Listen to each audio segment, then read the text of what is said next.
The gallery's ambient lighting turned the marble floors into liquid gold as Diana stepped backward, pulse racing. Dixon's hand caught her elbow with practiced pressure, his polished smile masking the fury underneath. "We're not finished talking." Her gaze swept the room of donors and collectors in their tailored finery. That's when she saw him, a man who didn't merely attend the charity gala. He possessed it. Sharp cheekbones, obsidian eyes, power wrapped in a three-piece Brioni suit. Without calculating consequences, Diana moved forward and crossed an irreversible line. She wrapped her arms around the stranger's neck and kissed him. His entire body went taut beneath her touch, breath stopping like a held trigger. The men flanking him shifted closer, hands disappearing inside jacket folds. She felt his lips curve against hers, felt the dangerous amusement in his whisper. "You either have extraordinary courage or a death wish," he murmured in Korean-accented English, voice like honey over a blade's edge. "Which one should I believe?" Dixon advanced through the crowd, polite veneer cracking into territorial rage. The stranger's hand settled possessively on her waist. Warm, solid, claiming. "Breathe," he commanded softly, his mouth still inches from hers. "And tell me very quickly, should I have security escort him out, or would you prefer I make this personal?" Security? Who the hell had she just kissed? Diana Fisher had learned young that survival meant making yourself small, unthreatening, safe. Tonight, she'd just made herself his. What happens when one desperate kiss binds you to the most dangerous man in the city? When protection comes with a price written in shadows? Diana's about to discover that escaping one cage might mean choosing another one with velvet walls and a lock only Kang Min-jun holds the key to. The kiss was just the beginning. The protection? That comes with consequences. Subscribe now to follow Diana's journey from desperate escape to dangerous devotion. The moment Dixon disappeared into the crowd, escorted by two stone-faced men in black, Diana's knees nearly buckled. The stranger's hand remained at her waist, steady as an anchor in a storm she'd created herself. "Walk with me," he said. Not a request. She walked, through the gallery's private corridors, past security that melted aside without a word, into an elevator that required no button press. The chrome doors reflected her flushed face beside his impassive one. Diana's mind raced through fragments of overheard conversations, whispered warnings from other gallery assistants. Kang Min-jun. That's Kang Min-jun. Art collector. Philanthropist. And if the rumors were true, crime lord. The penthouse office spread before them like a kingdom of glass and steel, the city glittering 40 floors below. Min-jun shrugged off his jacket, draping it over a chair with casual precision. When he turned to face her, his expression had shifted from amused to calculated. "Do you know what you did tonight?" His voice carried the same dangerous silk from earlier. "I kissed you." Her voice came out smaller than intended. "You claimed me." He stepped closer, each movement deliberate. "In front of my associates. In front of your ex-fiancé. In front of 200 witnesses who will talk." His head tilted, studying her like art he was considering acquiring. "That kiss was a contract, Miss Fisher. Whether you understood the terms or not." Her breath caught. "How do you know my name? I own 3 galleries in this city. I know everyone who works in them." He moved to the bar, poured 2 glasses of something amber. "The question is, do you understand what you've purchased with that performance?" "Performance?" Anger flared through her fear. He was going to... I know exactly what he was going to do. Min-jun handed her a glass, his fingers brushing hers. Dixon Rothschild. Old money, new debts, fragile ego, the worst combination. He took a slow sip. "But you didn't just escape him tonight. You bound yourself to me." The weight of it settled over her shoulders. "I expect loyalty," he continued, voice dropping lower. "Complete honesty. And in return?" He pulled a business card from his pocket, followed by a key. "You call me when you need me. And you won't spend another night in that apartment 3 blocks from his townhouse." Diana stared at the key, platinum and heavy. "I don't. You do now." He pressed both into her palm, his hand closing over hers. "Exclusive building. Doorman security. Top floor. Consider it payment for services rendered." "I'm not a..." "No," he interrupted, voice sharp as broken glass. "You're a woman who had the courage to take what she needed. Most people never do." His thumb traced her knuckles. "The apartment is yours.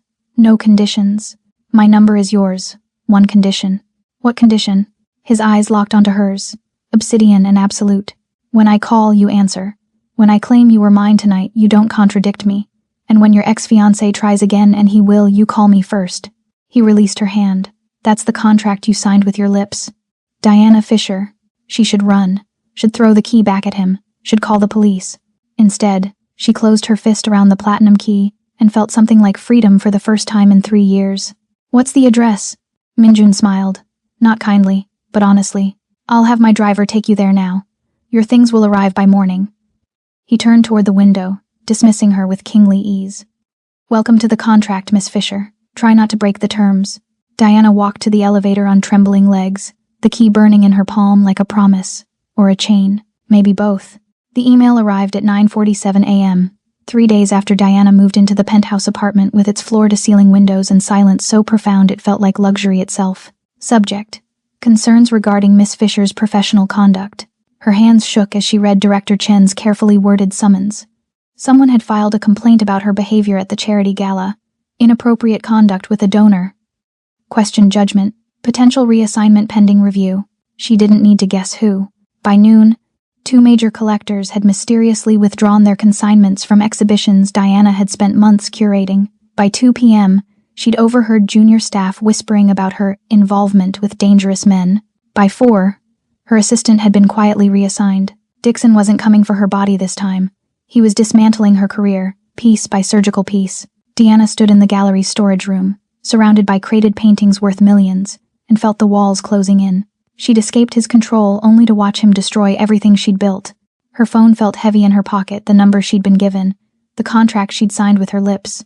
Her fingers moved before her pride could stop them. He answered on the first ring. "Deanna." Minjun's voice carried that same dark honey tone, as if he'd been expecting her call. "He's trying to ruin me." The words tumbled out, raw and desperate. "Not physically, but professionally. My director received complaints. Collectors are pulling out. My assistant was reassigned this afternoon." She pressed her palm against a crate to steady herself. "He's destroying my reputation." Silence stretched for 3 heartbeats. "Where are you?" Minjun asked, voice dropping into something colder. "The gallery storage room, 5th floor. Stay there. I'll handle this." "How can you?" The line went dead. 20 minutes later, her phone buzzed with a text from an unknown number, a screenshot of financial documents. Dixon's investment portfolio, his family trust distributions, his club memberships and board positions, each one highlighted in red with 2 words beneath. Leverage identified. Her phone rang again. "Minjun." "Put this on speaker," he commanded. "You should hear how contracts are enforced." Before she could respond, the line clicked. A 3-way call. Dixon's voice came through, irritated and smug. "Who the hell is this? The man whose woman you're currently sabotaging." Minjun's voice could have cut diamonds. "Dixon Rothschild. Born to old money, drowning in new debt. Shall I list your creditors, or would you prefer I discuss the margin calls you've been dodging?" Silence. Then, "You can't. I already have." Each word landed like a blade. "Your primary investment account will be frozen within the hour for suspected fraud. Anonymous tip. Very credible. Your family's trust will receive documentation of your rather creative expense reports. And that board position you're so proud of? I'm having dinner with Chairman Walsh tonight. He owes me favors. This is illegal. So is blackmail. So is professional sabotage. So is harassment." Minjun's voice never rose, never wavered. "Here's what happens now. You will call Director Chen and withdraw your complaint, citing a misunderstanding. You will personally contact every collector you've poisoned against Miss Fisher and reverse your recommendations. You will disappear from her professional life as completely as you've disappeared from her personal one. And if I refuse, then I don't freeze your accounts, I empty them. I don't tip off the trust, I audit it. I don't speak to Walsh, I buy his company and fire you myself." A pause, loaded with dark promise. "I'm giving you a chance to walk away intact, Mr. Rothschild. Most men don't get that courtesy from me. Accept it." The line went dead. Diana stared at her phone, heart hammering. Minjun's voice returned, private line restored. "He'll comply within the hour. The complaints will disappear by morning." A beat. "Are you all right?" She should be horrified, should be terrified of what she'd just witnessed. Instead, she felt the walls expanding, the air returning to her lungs. "I'm all right," she whispered. "Good. My driver will collect you at 6. We need to discuss the terms of protection more thoroughly." His voice softened, just slightly. "And Diana? Next time he moves against you, call me before he draws blood.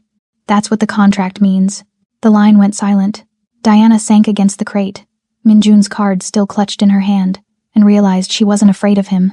She was afraid of how safe he made her feel. The restaurant had no sign, no windows, just a steel door in an alley that opened into understated elegance. Private booths lined with soundproof panels, waitstaff that moved like shadows. Minjun guided her to the back corner with his hand at the small of her back, proprietary and warm. "No one listens here," he said, pulling out her chair. "No recordings, no witnesses. Just truth." Diana settled into the leather seat, hyper-aware of the security cameras she couldn't see and the men she knew were watching. The wine he poured was older than she was, the label French and unpronounceable. "Why did you really help me?" The question escaped before her courage could fail. "Men like you don't intervene without reason." Minjun's fingers traced the stem of his glass, his gaze distant for the first time since she'd met him. "When I was 23, I was in love. Her name was Ji-yeon." His voice carried an old wound, scarred but still tender. "She was a violinist. Brilliant, kind, everything I wasn't." He took a slow sip. "A rival, someone who wanted what I was building, decided the best way to hurt me was through her." Diana's breath caught. "He didn't kill her. That would have been mercy." Minjun's jaw tightened.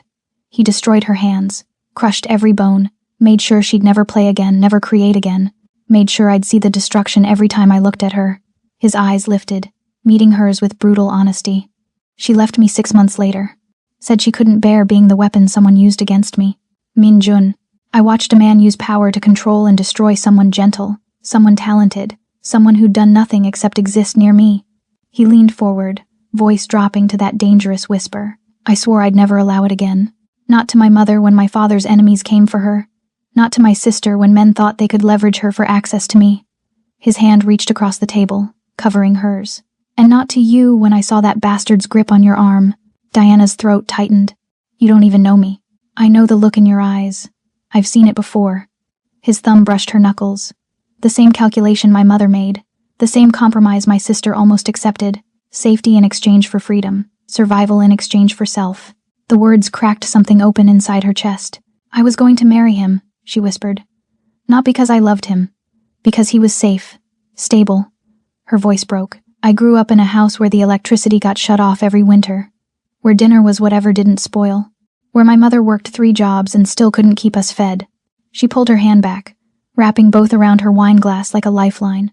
"Dixon was old money, old stability, and I thought if I could just be small enough, agreeable enough, perfect enough, I'd never be cold or hungry again. But you were suffocating, every single day." Tears burned behind her eyes. "He controlled where I worked, who I saw, what I wore, and I let him because I was terrified that if I left, I'd end up back in that house with the shut-off notices and empty refrigerator."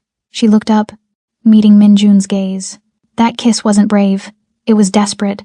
I was drowning and you were the only solid thing in the room." Minjun stood, moving around the table with lethal grace. He pulled her to her feet, his hands framing her face with unexpected gentleness. "You think desperation isn't brave?" His voice was rough velvet. "You think survival isn't courage?" He tilted her chin up. "You chose risk over safety. You chose the unknown over the familiar cage. That's the bravest thing most people never do." "You're a criminal," she breathed. "Yes, no hesitation, no apology. But I'm an honest one. And I'll never make you small to keep you safe." His forehead touched hers. "That's my promise, Diana. You'll never be cold or hungry or controlled again. Not while I'm breathing." She should push him away. Should run. Instead, she let herself believe him. Minjun's phone vibrated against the table 3 times in rapid succession. His expression shifted, warmth evaporating into something arctic and lethal. He glanced at the screen, jaw tightening. "I need to handle something." He stood, buttoning his suit jacket with practiced efficiency. "You can wait here. Or, I'll come with you." The words surprised them both. His eyes searched hers, weighing something she couldn't name. "You might not like what you see." "I haven't liked most things about my life lately," Deanna said, rising. "At least with you, I know what I'm choosing." A ghost of a smile touched his lips. "Then come." They moved through a concealed door behind the kitchen, down a corridor lined with art worth more than most homes, into an office that felt like a throne room. Marble floors, floor-to-ceiling windows overlooking the city, a desk carved from a single piece of black walnut. 3 men in suits waited, tension radiating from them like heat. "Sir, the Park family made their move. They've leaked our shipping manifests to the press and triggered an investigation into our Seoul accounts." The speaker was young, furious. "They're trying to force us out of the waterfront contracts." Minjun crossed to his desk with predatory calm, fingers flying across his tablet. Numbers cascaded down the screen: accounts, holdings, leverage points, Diana recognized the same cold calculation he'd used on Dixon, but magnified tenfold. Pull our capital from Park Industries joint ventures immediately. All of it. His voice could have frozen blood. Contact our friends at the Financial Supervisory Service. I believe Park Jae-sung's tax filings deserve a very thorough audit going back 7 years. Sir, I'm not finished. Min-jun's smile was a blade. His son's club in Gangnam, the one laundering money through liquor distribution, send the evidence anonymously to every major news outlet. His daughter's art foundation, the one embezzling donations. Make sure the prosecutor's office receives a complete forensic accounting by morning. He looked up, eyes empty of mercy. And the shipment they're expecting Thursday from Busan? Ensure customs finds enough irregularities to seize the entire cargo. Diana's stomach dropped as she watched fortunes collapse with a few sentences. By Friday morning, Park Jae-sung will be defending himself on 4 fronts with no capital, no allies, and no reputation. Min-jun set down the tablet. He wanted to force me out of business. I'll force him out of the country. Make it happen. The men bowed and left like smoke. Silence filled the office, broken only by the city's distant hum. Min-jun turned to face her, no apology in his expression. That's what I am, he said quietly. Not a man who punches people in alleys, a man who destroys them systematically, legally, mostly, but destruction all the same. Diana's hands trembled. You just ruined an entire family. I ruined a family that tried to ruin mine. He moved closer, giving her space to retreat if she wanted. My operation is built on high-level finance, import-export businesses, real estate holdings, investment firms, all legitimate on paper. His voice dropped. But sometimes legitimate business requires the surgical removal of threats, corporate warfare, leveraged buyouts, strategic bankruptcies. I don't kill people, Diana. I kill their power. That's still criminal, yes. No flinching from the word. I exist in the gray spaces between legal and moral. I've built an empire by knowing exactly where those boundaries are and how to exploit them. He stopped an arm's length away. I have a code. I don't harm innocents. I don't tolerate drugs or trafficking. I protect my people absolutely. But anyone who threatens what's mine, his eyes hardened. I dismantle them piece by piece until there's nothing left. And I'm yours now, she whispered. Yes. Simple. Honest. Terrifying. Which means anyone who comes for you comes for me. And I don't lose, Deanna. Ever. She should be horrified. Should walk out that concealed door and never look back. Instead, she thought of Dixon's complaints disappearing, his collectors reversing course, the apartment she'd slept peacefully in for 3 nights without checking the locks. You promised I'd never be controlled again, she said carefully, and I meant it. Then I need to choose this, knowing what you are, what you do. She met his gaze, steady despite her racing heart. I need to choose the monster who keeps his promises over the man who broke every one. Min-jun's expression shifted surprise. Respect. Something dangerously close to reverence. Then choose, he said softly. Diana closed the distance between them and kissed him. This time, it wasn't desperation. It was acceptance. She just kissed the monster. Now she has to live with him. When you choose the villain over the hero, when protection means accepting darkness, when love requires compromising everything you thought you believed, that's when the real story begins. Diana's made her choice. But choosing Min-jun's world means living in it. And his world doesn't forgive hesitation. Subscribe now for the rest of the story. The gallery was closed. Lights dimmed to soft halos that made the paintings glow like windows into other worlds. Min-jun led her through the space with his hand at the small of her back, past Rothkos and Basquiat's, abstract expressions of violence and beauty captured on canvas. This is my favorite collection, he said, stopping before a massive painting swirls of crimson and gold that looked like passion or bloodshed, depending on how the light struck it. Most people see chaos. I see control barely contained. Diana studied the brush strokes, the aggressive slashes of color. It's beautiful and terrible at the same time, like recognizing like, Min-jun murmured, his reflection ghosting beside hers in the gallery glass. That's what you are, you know. Beauty that survived something terrible. Strength wrapped in grace. She turned to face him. Is that why you helped me? Because you saw yourself? No. He stepped closer, the space between them charged and delicate. I helped you, because in that moment when you wrapped your arms around me and claimed me in front of everyone, I saw someone who refused to be a victim. Someone who took what she needed. His hand lifted, fingers tracing her jawline with reverence. I've built an empire on taking what I need. But you You did it with nothing but courage and desperation. That's real power, Diana. Her breath caught. I'm not powerful. I'm terrified. Of me? No. The truth spilled out before she could stop it. Of this. Of what I feel when you look at me like I'm worth protecting. Like I'm worth. She trailed off, vulnerable in a way she hadn't been even when confessing her poverty. Like you're worth everything. Minjun finished, his voice dropping to that dangerous whisper. Because you are. He cupped her face with both hands, forcing her to hold his gaze. I fell in love with you the moment you kissed me. Not because you were beautiful, though you are. Not because you were desperate, though you were. But because you took control of your own fate when every instinct told you to submit and survive. Minjun, I've loved exactly twice in my life, he continued, raw honesty replacing his usual control. Jiyan, who was gentle and kind and broke under the weight of my world, and you who looked at my darkness tonight and chose it anyway. His thumb brushed her lower lip. You recognized your own fire, didn't you? Saw that we're the same underneath everything else. Tears burned her eyes. I'm not like you. Yes, you are. Absolute certainty. You survived poverty by being small. I survived violence by being dangerous. But we both learned the same lesson: safety is an illusion, and control is the only currency that matters. He leaned closer, breath warm against her lips. The difference is I'm offering you control with me, not over you. That's terrifying. I know. His forehead touched hers. Love me or leave me, Diana. But don't lie to either of us about what this is. She could walk away. Return to her safe, small life. Find another Dixon with less cruelty and more distance. Or she could leap into the unknown with the man who'd already proven he'd burn the world to keep her safe. Diana closed the final inches between them and kissed him with every ounce of certainty she'd been too afraid to claim before.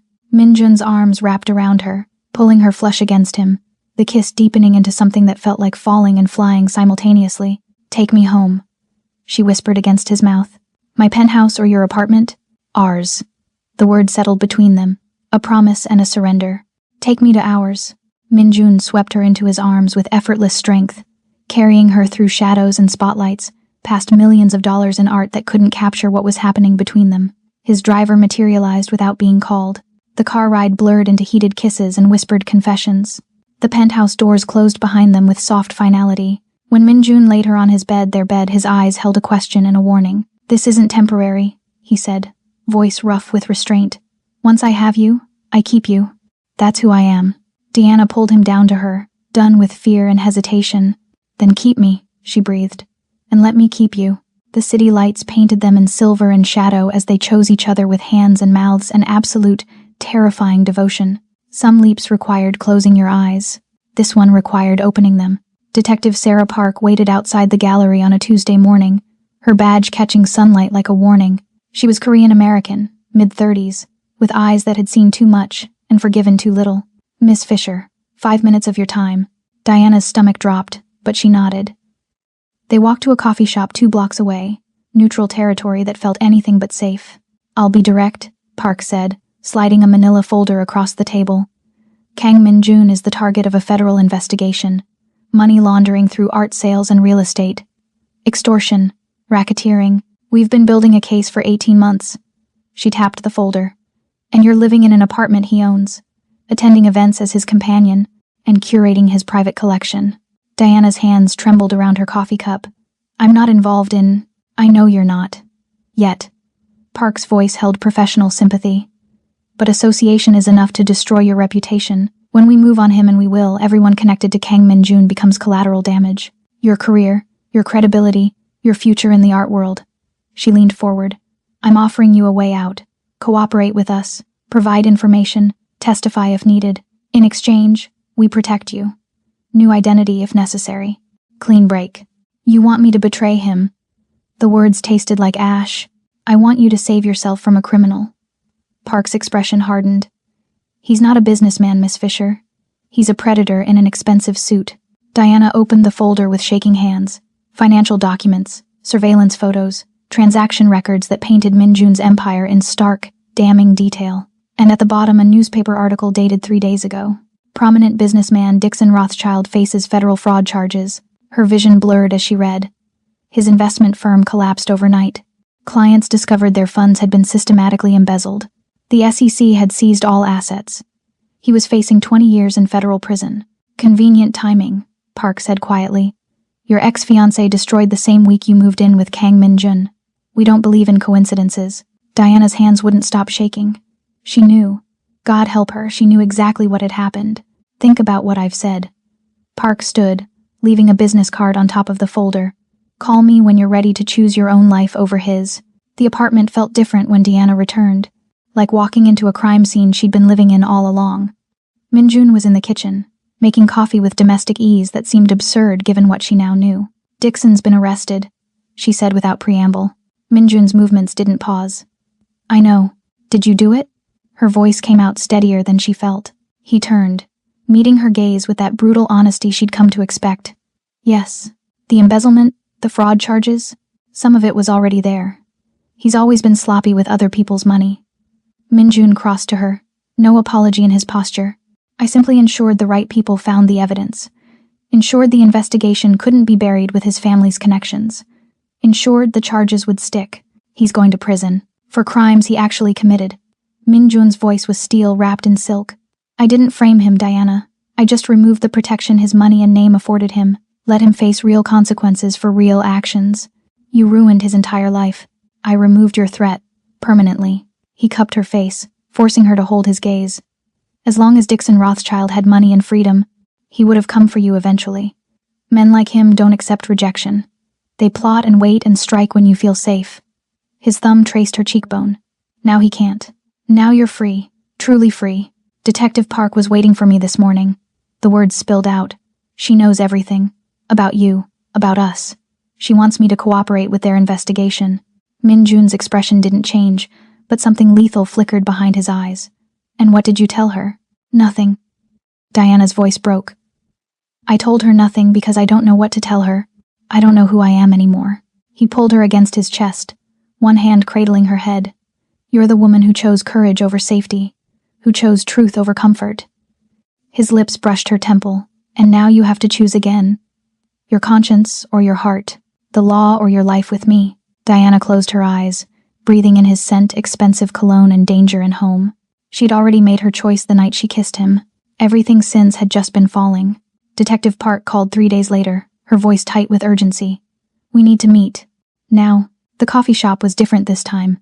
Tucked in a corporate district where no one looked twice at two women hunched over documents. Park spread photographs across the table like tarot cards predicting doom. Min-jun, entering buildings at midnight. Exchange of briefcases. Meetings with men whose faces Diana recognized from news reports about organized crime. This goes to the grand jury in 6 weeks, Park said, her finger tapping a particularly damning photo. We have financial records, witness testimony, electronic surveillance. Kang Min-jun is going to prison, Miss Fisher. 25 to life. She leaned across the table. Unless you help us build an airtight case, wear a wire, document his meetings, access his private files. Diana's throat constricted. You want me to spy on him. I want you to do the right thing before it's too late. Park's voice softened with manufactured sympathy. You're not a criminal, Diana. You're a victim who got caught in a predator's web. Help us cut you free. And if I refuse, then you go down with him. Accessory charges, conspiracy, money laundering through those art transactions you've been facilitating. Park's eyes hardened. Your choice, your conscience, your future. Diana stared at the photographs, at the man she loved captured in moments of calculated criminality, and felt nothing but certainty. I'll think about it, she lied.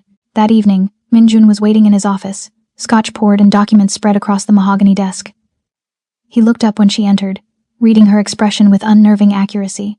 Park came at you again. Not a question. She has photos, witnesses, financial records. Deanna crossed to him, exhaustion and decision weighing equally. She wants me to wear a wire. Min-jun's jaw tightened, but he gestured to the chair across from him. Before you decide, there's something you need to see. He slid a leather portfolio toward her. Inside were trust documents, corporate filings, bank statements from institutions in Singapore, Geneva, Tokyo. Her name appeared again and again: beneficiary, silent partner, board member of entities she'd never heard of. What is this? Your independence.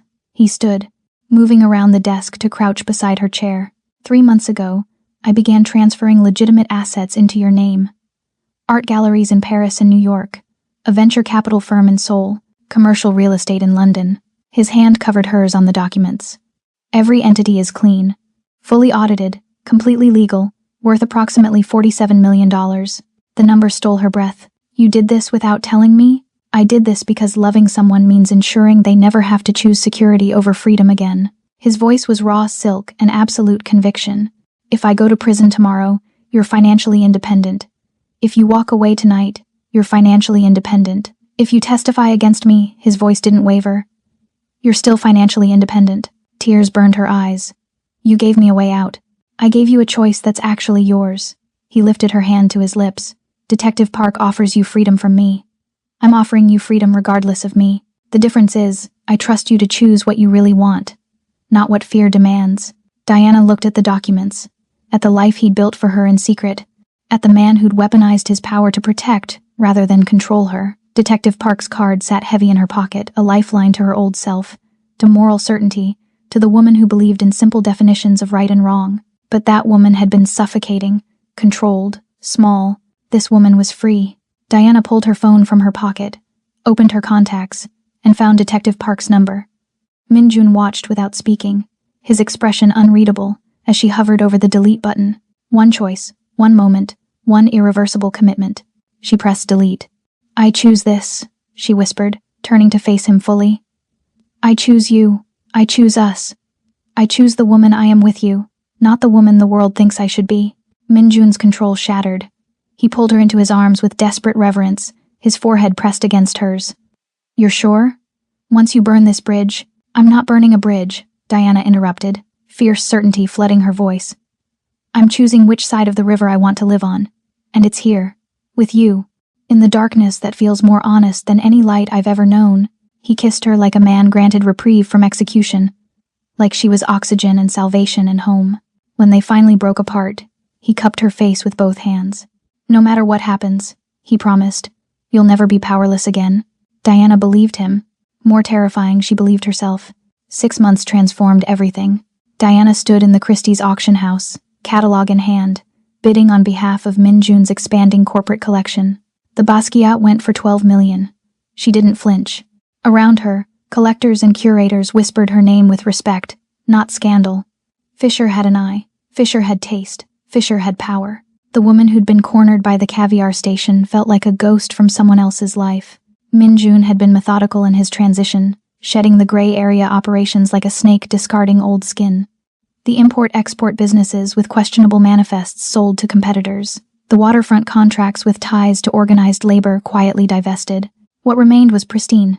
Investment firms managing billionaire portfolios, art galleries in 3 countries, commercial real estate that generated clean, auditable revenue. Going legitimate doesn't happen overnight, he'd told her over dinner last month, his hand warm on her thigh.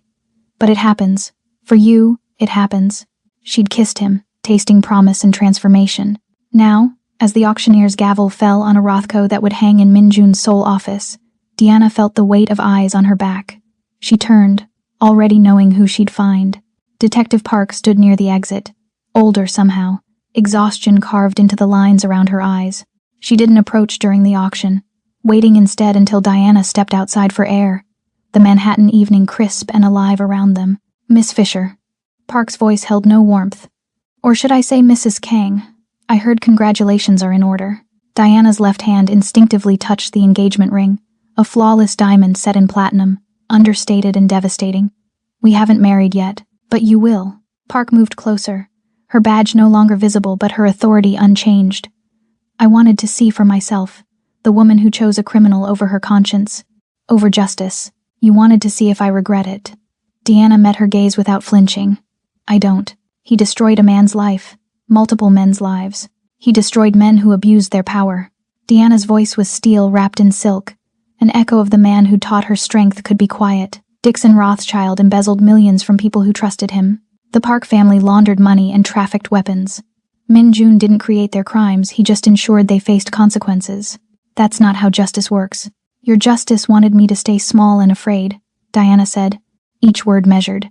Your justice offered me protection in exchange for betrayal. Your justice would have kept me dependent on systems that have never protected women who look like me. She stepped closer. No longer the desperate woman Park had tried to save. I chose differently. You chose a criminal. I chose my own life. Diana's voice rang with absolute certainty. I chose strength over submission. I chose a man who gave me power instead of one who demanded I surrender it. I chose my own protector, instead of waiting for a system that's never protected me. Park's expression hardened. The investigation isn't over. We're still watching him. Watching you. Then watch, Diana said calmly. Watch me build a career I actually control. Watch me curate collections for museums across 3 continents. Watch me run businesses I own, not just assist in. She smiled, sharp and unapologetic.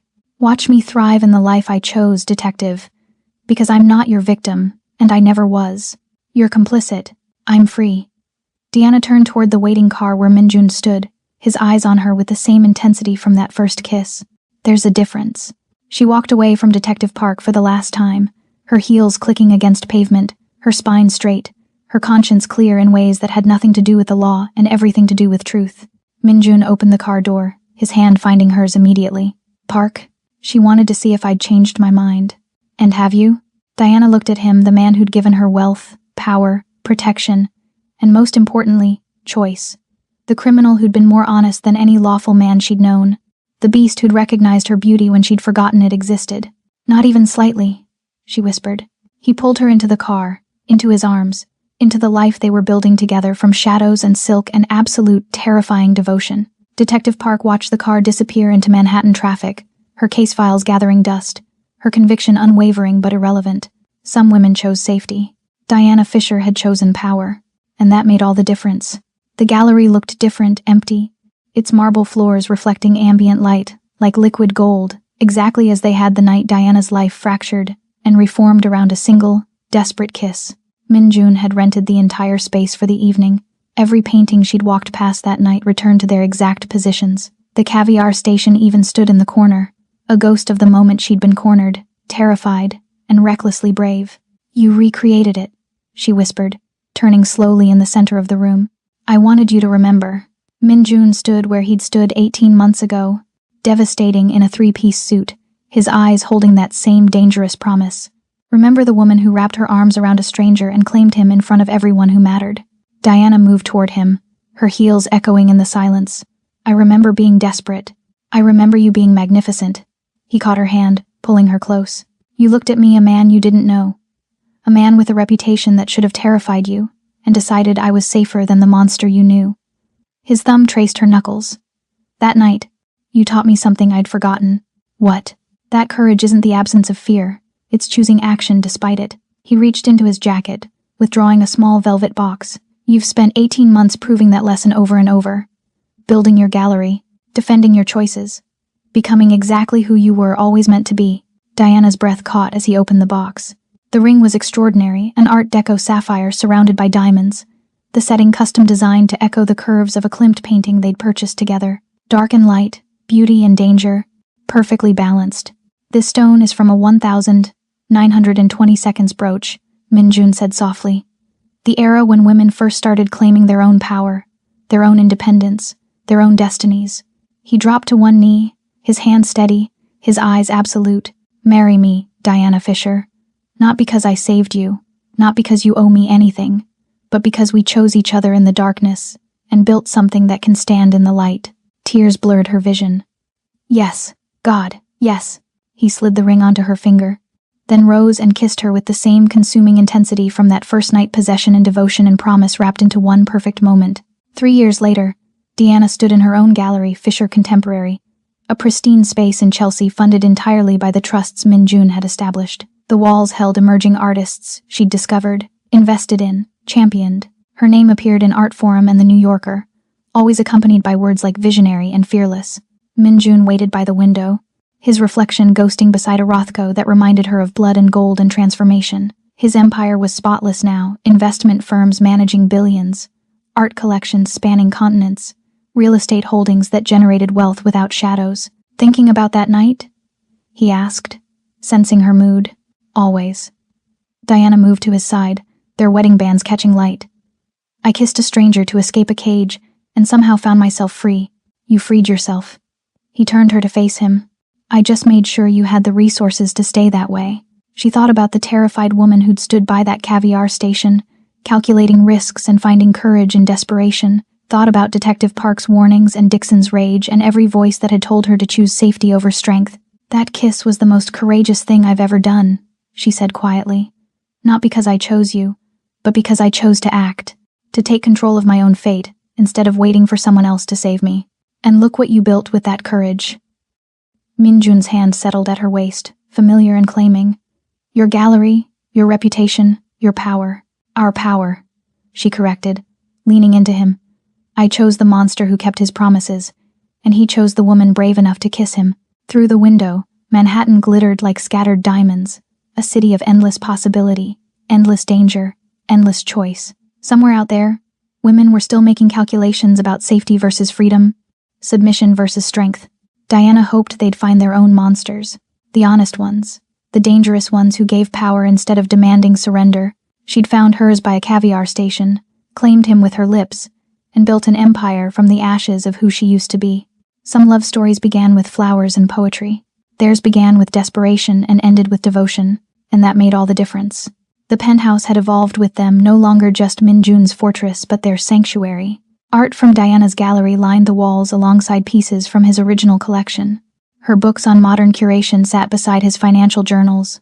2 coffee cups on the counter every morning, her lipstick stain on his collar most evenings. Marriage looked like this. Comfortable, complex, and completely theirs. Diana stood at the floor-to-ceiling windows, watching Manhattan wake beneath a winter sunrise. Behind her, Minjun emerged from the bedroom, already dressed for a board meeting in Tokyo, his movements efficient and familiar. You're thinking too loudly, he said, wrapping his arms around her waist from behind. I'm thinking about safety. She leaned into him, her hand covering his. Real safety. Not the kind Dixon promised with his name and money. Not even the kind Detective Park offered with her witness protection. What kind then? The kind we built. She turned in his embrace, her wedding ring catching light. A fortress made of trust and honesty and absolute commitment, where I know exactly who you are, all of it, the light and the shadows, and you know exactly who I am. Minjun's expression softened in the way it only did for her. The woman who kissed a stranger and changed both their lives. The woman who chose power over pretense. She smiled, fierce and certain. Who married a former criminal and helped him build something legitimate. Who runs her own empire and doesn't apologize for how she got here. No apologies, he agreed, his forehead touching hers. Not for what we were, not for what we became, not for what we'll always be to each other. And what's that? Mine, yours, ours. His hands framed her face. Forever complicated, forever honest, forever safe in ways that have nothing to do with law or convention or anyone else's definition of right. Diana kissed him, slow and deep, a promise renewed every day since that desperate first touch. When they broke apart, the city sprawled beneath them, 8 million people making their own calculations about safety and risk, love and power, who to trust with their vulnerability. She'd made her calculation 3 years ago by a caviar station. She'd choose the same path every single time. I have a meeting with the Tokyo investors, Minjun said reluctantly. And you have that showing at Fisher Contemporary, emerging artists from Seoul. She straightened his tie, a wifely gesture that still felt deliciously domestic and dangerous. 3 of them are extraordinary. You should see their work when you're back. I'll see them through your eyes first. That's always better. He kissed her forehead, her nose, her lips. Te amo, Mrs. Kang. I love you too. She watched him gather his briefcase, his phone, his armor of legitimacy and power. Minjun? He paused at the door. Thank you for being exactly who you are. For never asking me to be small or safe or anything other than myself. His smile could still stop her heart. Thank you for kissing me when every instinct told you to run. For seeing the man beneath the monster. For building this life with me even when it was terrifying. The door closed behind him, and Diana stood alone in their penthouse, their fortress built on shadows and light, danger and devotion. A single reckless kiss and years of absolute commitment. Her phone buzzed with the day's schedule. Gallery opening, artist interviews, dinner with collectors who whispered her name with respect.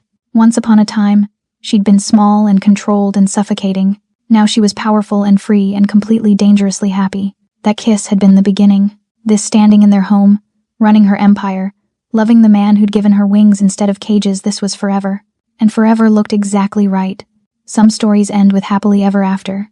This one ends with powerfully ever after. Diana Fisher kissed a stranger and found herself. Minjun protected her and found redemption. Together, they built a fortress from shadows and light, proving that real safety comes from choosing someone who sees all of you and loves you anyway. Their story is complete. But yours doesn't have to be. Subscribe now to my channel for more stories.